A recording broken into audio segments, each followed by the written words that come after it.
Doug Hansen. How summit pressure pushed a climber to death. He worked 2 jobs for years just to afford this climb. Saved every penny. Gave up vacations, new cars, everything normal people buy.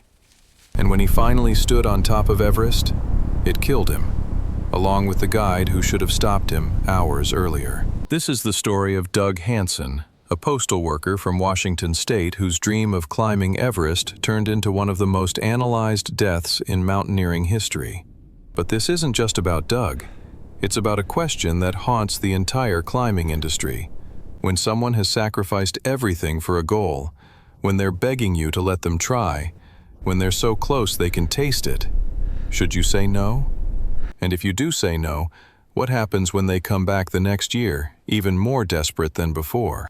The ordinary man with an extraordinary dream. Doug Hansen wasn't rich. He wasn't famous. He was a 46-year-old postal worker who delivered mail in a small town outside Seattle.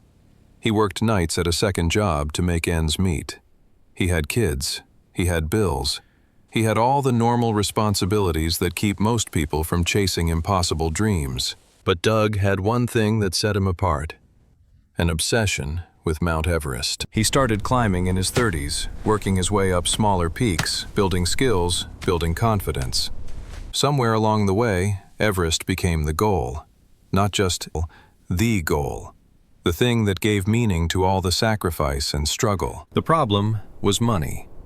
A guided Everest expedition costs somewhere between $30,000 and $65,000. For a postal worker supporting a family, that's not just expensive, it's almost impossible. Doug spent years saving. He took extra shifts. He cut every corner. He delayed every purchase. His entire financial life became organized around one question: how do I get to Everest? By 1995, he had finally saved enough. He signed up with Adventure Consultants, a guiding company run by Rob Hall, one of the most respected mountaineers in the world. Doug Hansen was going to Everest. The first attempt. The 1995 expedition went well at first. Doug made it through the acclimatization process.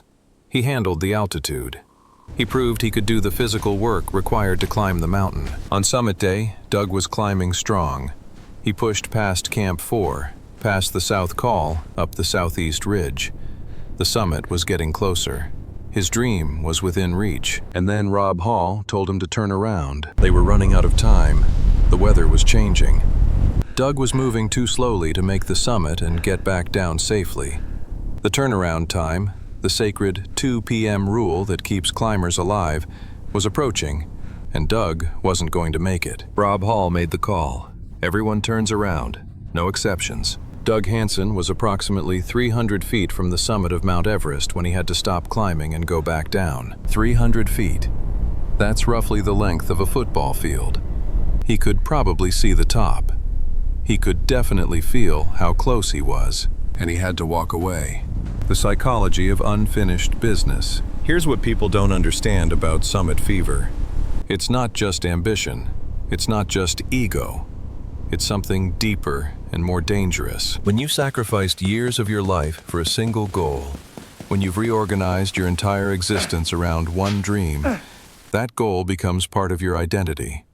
Failing doesn't just feel like losing a challenge, it feels like losing yourself. Doug Hansen went home from the 1995 expedition physically healthy but psychologically broken.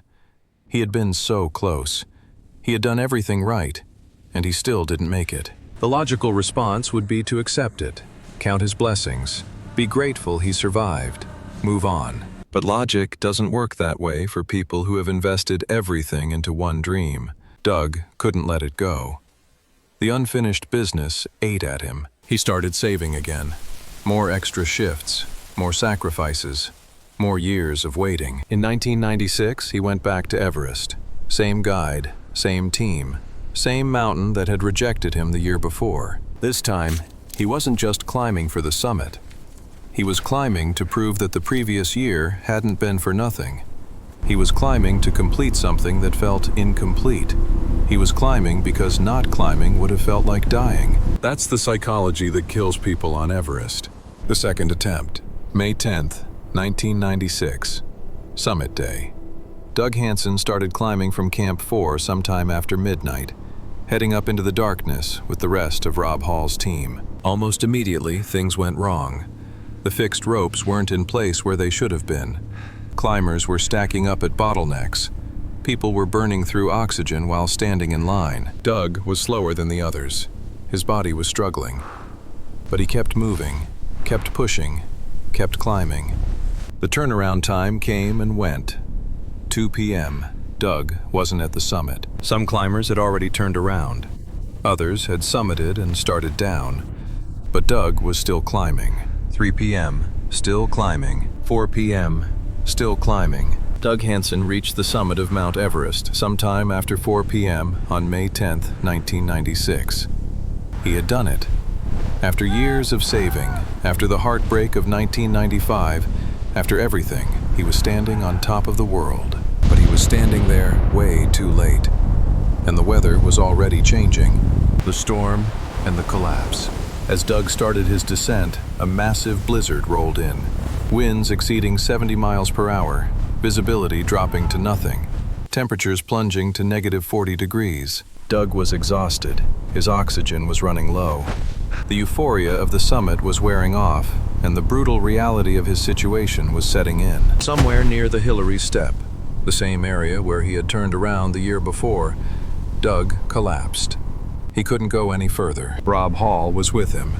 The guide who had turned Doug around in 1995 was now facing the consequences of not turning him around in 1996. Radio calls crackled through the storm.